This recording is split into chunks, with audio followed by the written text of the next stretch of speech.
Hi guys and girls, I'm Obsidian Ant and welcome back to Elite Dangerous. I've at last managed to unlock Professor Palin. I'm here in the Maya system at his outpost, or his massive towers here. And, well, we're about to get to work with him. It's a bit of a grind to get here, it's well known at this point, and to be perfectly honest, to be perfectly blunt, I've put off to doing anything with the engineers at all until relatively recently. Now, patch 2.2.03 has gone a long way to help with this, making things a little bit easier, making things a bit quicker to do without all the unnecessary, I feel, messing around. Of course, I give kudos to everyone who's unlocked all the engineers up to this point. It certainly is a monumental task, so well done to all of you who've done that. Now, I do have a feeling, and I may be wrong on this, but I have a feeling that both Professor Palin and the engineer Rumtar are going to become increasingly important over the coming months. There's some aliens out there. It's quite possible that some of them may well represent an alien threat. So, with that in mind, I thought it couldn't do any harm to have access to these guys. Both Palin and Rumtar certainly have expressed a lot of interest in the aliens out there. Bottom line is that I'd much rather err on the side of caution in this particular case.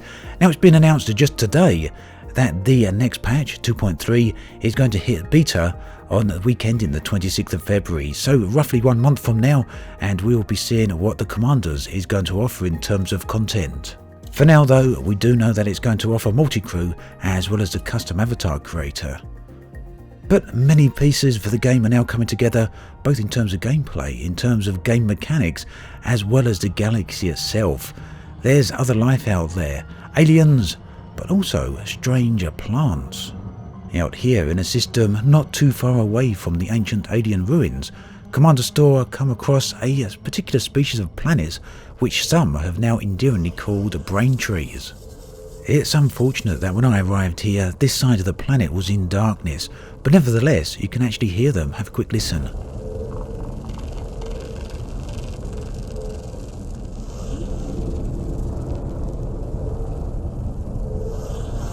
Once again then, the Elite Dangerous sound design excels, so a great job done by the sound team there.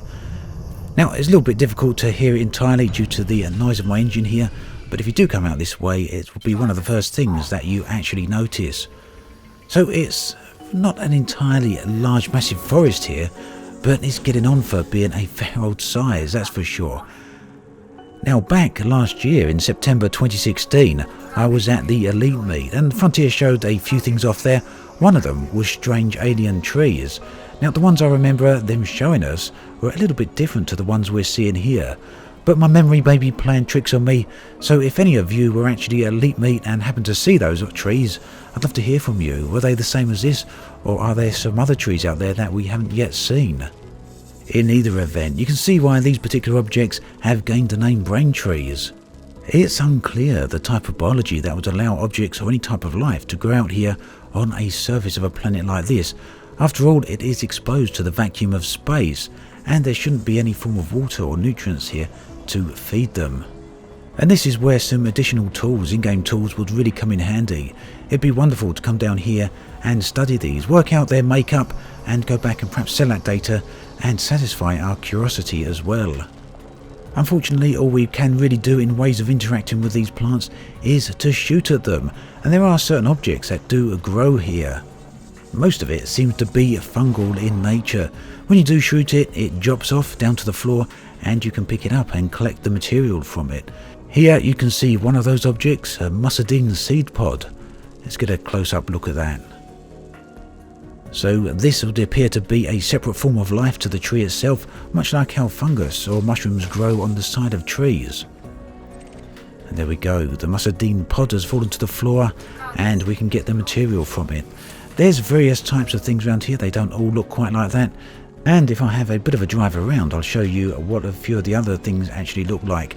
Now, as far as I can tell, these are actually very similar to some of the other attachments, the other fungal spores or whatever that have been found elsewhere around the galaxy.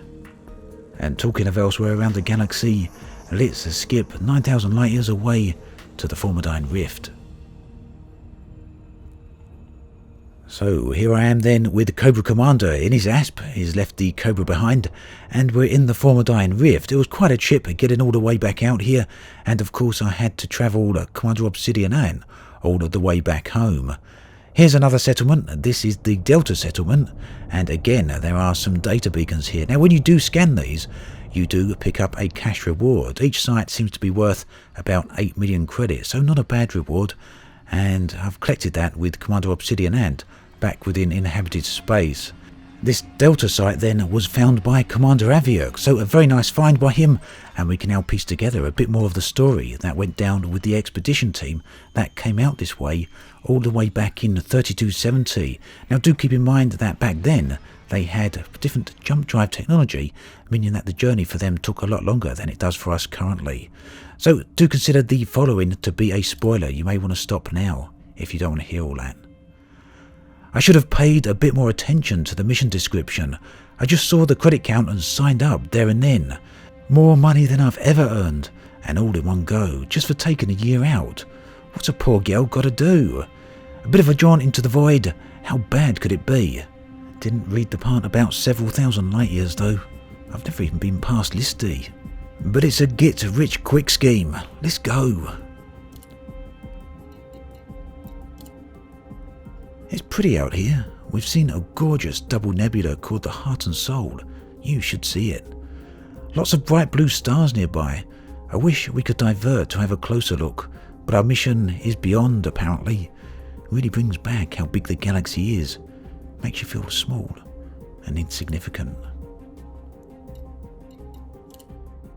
My job is the EVA, taking out one of our 2 Sidewinders and dropping beacons out in the void, and then making sure they're activated. Not sure what these things are for. Who needs a beacon this far out anyway? Weird. They all have this code in their BIOS. Exodus. Still, at least I now have something to do. The journey was so dull. Months of travel to get out here.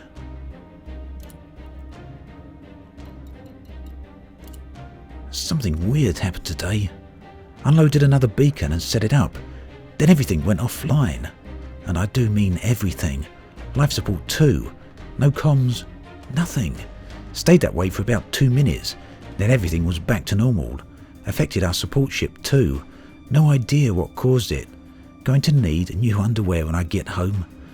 Rumours are there is something odd in this area of space. Oh my god, someone help me! Where are they? Please! This can't be happening. I've had time to accept it now. I went out as normal with one of the beacons, set it up, had that weird power loss again. I waited and it all came back online just as before. Signalled my support ship. No response. Flew back and it was gone, just debris. No survivors. I don't know what happened. It's just me and this crappy old Sidewinder with a zillion miles from home. Should have known it wasn't going to work out. If it's too good to be true. There's an Earth-like world here. Going to try and reach it. You never know. So, as with the text we found at the beta site, there's another reference to a nearby inhabitable planet. What is going on out here in the Formidine Rift? Only time is going to tell. But whatever it is, it's certainly starting to look like it's more hostile than friendly. As always, thanks for watching, and I'll catch you guys and girls next time.